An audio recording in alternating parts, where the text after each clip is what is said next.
For today's video guys, ipapakita ko sa inyo kung paano ako magtumbling dito sa kusina. Shout out mga marites, mga kuring mundo. Paulit-ulit lang daw ang content ko araw-araw. Ay natural, paulit-ulit lang din ang trabaho ko dito sa loob ng bahay. Paglilinis, paglaba, pagluto, magtapon ng basura, akyat baba hanggang 3 palapag. Alam ka naman ang content ko, nasa kalawakan ako na hindi naman ako scientist. Hindi naman ako super saiyan pala. Opisyon nyo na bala, hala ka mo panghilabot sang kabuhi sang iban. Wala akong pakialam kung magtumbling kayo kakahilabot sang kabuhi ko.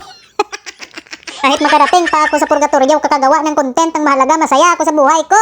Yan ang mahalaga habang may atay, tagay. Ay, charot lang, oy. Kung makikita natin guys, shwarba ang una nating gagawin. O diba? Very like ng lahat ang aking shwarba. Galingan natin sa pagluto at lalo nating sarapan. O yan ang mahalaga guys, no? Kahit hindi magkadimao, ang mahalaga na luto siya at masarap. So lagyan natin ng pampapula ng hasang itong ating shwarba. At isunod natin sa paglagay itong dalawang itim na ito para hindi tayo lapitin ng mga guni-guni sa paligid. At para din ito pampatanggal sa hangin-hangin sa utok guys. At pwede din ito sa sumasakit ang dibdib sa mga niloko dyan. Diyos ko, wag na kayong umiyak, magloko din kayo. Ari naman kita sa punto ng ating buhay na magtagod-tagod naman kita manok. Alam nyo guys, umalis ako ng bansa na wala akong kaalam-alam kung paano magkatay ng manok. Bali dito ko na natutunan sa abroad. At dito ko na rin natutunan guys, nang pinakausap ang sarili. Magyaw-yaw mag-isa. Ganito talaga kaming mga tikalon, mga ambisyosa. Magyaw-yaw mag-isa. At kaming mga ambisyosa, lalo na ang mga tikalon, kahit wala kaming mga ipon, nakangiti pa rin kami. Alam nga naman maglumpasay tayo, no? Ayaw ko talaga maglumpasay dahil wala akong ipon. Baka makita ako ng marites. Minsan, pagbukas natin ng messenger, puro pera ang mga hinanaing ng mga tao. May nag-message na ako daw ang mag-sponsor sa kanilang mga damit dahil mag-family reunion daw sila. Sana all, parang nagmimina lang kami ng pera dito sa abroad. Tapos may nag-message, manghiram, pangbinyag ng anak nila. Tapos, panggasto sa dibo. Ay, di punggol, ilang taon na nga ako dito na hindi ako nag-celebrate ng aking birthday dahil wala akong panggasto. Ang kilala ko na hindi ko lang pinahiram, hindi na namamansin ngayon. Ayaw talaga nila maniwala na wala akong may pahiram na tira. Dati sila yung unang mga taga-suporta ko, heart sa aking mga post. Ngayon, iwan ko, hindi ko na sila makita, baka naka-block na ako. Kasi sana all. Okay lang yan guys, kung dyan kayo masaya. Tulad sa mga nagpaparamdam dyan sa akin. Nalaman lang nila na magminopos na ako. Hindi na nila ako pinapansin. Ganito lang kasi yun guys eh. Kung sino yung magstay, salamat. Pero kung sino yung mag-let go, go! Kung dyan kayo masaya, papasahian ko pa kayo hanggang purgatorio. Ganun naman talaga ang buhay natin dito sa mundo guys. Kailangan natin handa tayo sa lahat ng bagay. Mayroong umalis, mayroong dumarating, at yung dumarating na yon at aalis din. Tulad ng lagi kong sinasabi guys, kung magmahal ka, itudo mo na. Dahil hindi mo alam bukas, lulukuhin ka na naman. At kung ramdam mo na lulukuhin ka lang, unahan mo na ang mga hayop mga yan. Para patas ang laban ba? Grabe naman ako eh. Charot lang. Ganito lang kasi guys eh. Kung sinaktan ka, huwag kang gumanti. Ipanalangin mo ang kanilang kaluluwa na hindi na magkondinar ang ilang mga kalag. Nanaway, sumalangit na ang kanilang kaluluwa. Ganun. Ayo di punggol. Hindi ako umiiyak sa lalaki pero dito sa sibuyas araw-araw ako pinapaiyak.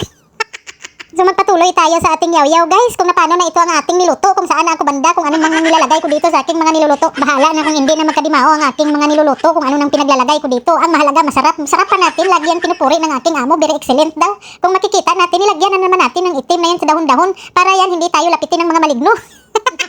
Visit na mga maligno na yan. Shout out sa mga maligno dyan sa labas. Hanggang tingin-tingin na lang kayo sa aking pagbabae. Bahala na maluyos pagbabae ko dito. Iuwi ko to ng buo sa Pilipinas. Hindi ako magpapahuli ng buhay. Tandaan nyo yan. O diba guys, sampak to damo ng mga niluluto ko for today.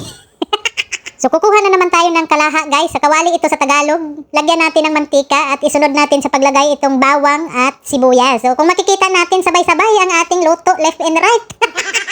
So ganito kasaya ang buhay ko araw-araw guys. So shout out sa mga kasama ko dito sa bahay na parang kulang sa purga. So ganito karami ang mga niluluto ko. Sa mga idiputa dyan ng mga marites. Nang sabi tulog lang daw ang ginagawa ko dito sa bahay. Ay nako. Natural matulog tayo pagkatapos ng trabaho. Kailangan natin magpahinga.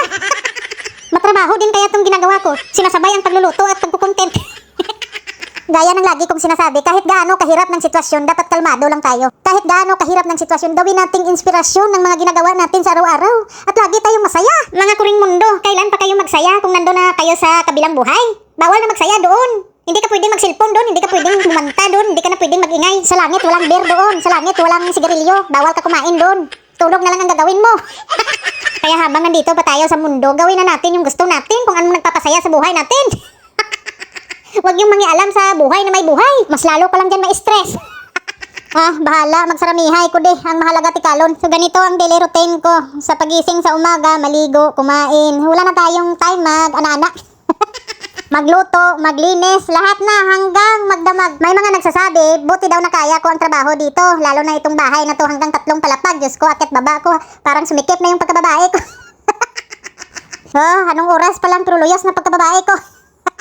Nagkalapaki na ko sang ukay ng akon mga niluto. Pagkatapos natin dito magluto guys, akyat tayo sa taas at doon naman tayo magtambling-tambling. Ganito ang buhay ko guys araw-araw. Nagtatrabaho ako na walang pakialam mga amo. Alam nyo guys, ano yung sobrang nakakapagod? Napagod na tayo sa ating trabaho at pagod na rin tayo sa ating mga amo. Alam yung nagtatrabaho ka tapos may mga among nangingialam, may among nagyawyaw. Mas okay na itong marami tayong trabaho na walang pakialam ang amo. Aanihin mo naman yung kunti ang trabaho tapos merong among nagayaw-yaw, nagabantay sa lahat ng kilos natin sa loob ng bahay. Lalo na pag pinupuri tayo ng ating amo sa ating mga ginagawa, lalo tayong magsipag, lalo nating galingan sa paglinis. Baka sabihin na naman dyan ng mga kuring mundo, sip-sip ako. Totoo yun guys, pag na-appreciate ng mga amo ang mga ginagawa natin sa araw-araw, di ba ganado tayo magtrabaho kahit hindi na tayo inuutusan? Dito na naman tayo sa laundry area, magpaikot ng damit. Para pagkatapos natin mamaya magluto, maglinis sa kusina, maglinis sa taas, balik tayo dito at magplansa. Ang saya ng buhay ko. Sa sobrang busy ng buhay natin, wala na tayong panahon magmahal muli. Sana all ang buhay ko dito sa mundo. Kaya pa day, buo pa rin ang pagkababae. Kahit naluyos ng pagkababae ko. Hanggang kilig na lang yung mga kuring mundo sa labas. Tandaan nila yan. Wala silang karapatan ng kukunin pagkababae ko. Iningat-ingatan ko to tapos kukunin lang nila. Hindi nila matitikman ang masarap kong luto. Luto ng langit. Grabe yung yaw-yaw natin hanggang Pluto. Alam nyo guys, minsan nangarap din ako na makarating sa ibang planeta. Tapos sasabihin, ano naman ang gagawin mo doon?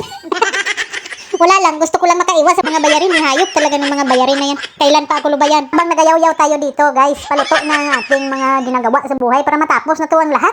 Para manahimik na ako. Excited na kumain mga kasama ko dito sa bahay ng mga haraba sa bugas. Dahil alam nila nagpabida na naman si Julia pagdating sa pagluto. Di ba? Ang sarap ng niluto ko guys. Ganito talaga kaming mga tikalon guys. Magaling kami magluto. Masarap. Realidad ng buhay guys. Pagkatapos ng luto, nagabundok na hugasin. Ayo di punggol pero kaya lang. Relax lang ang buhay. Tungga lang muna ginagmay. Kabid ako. Ang mahalaga guys, buhi gyapon.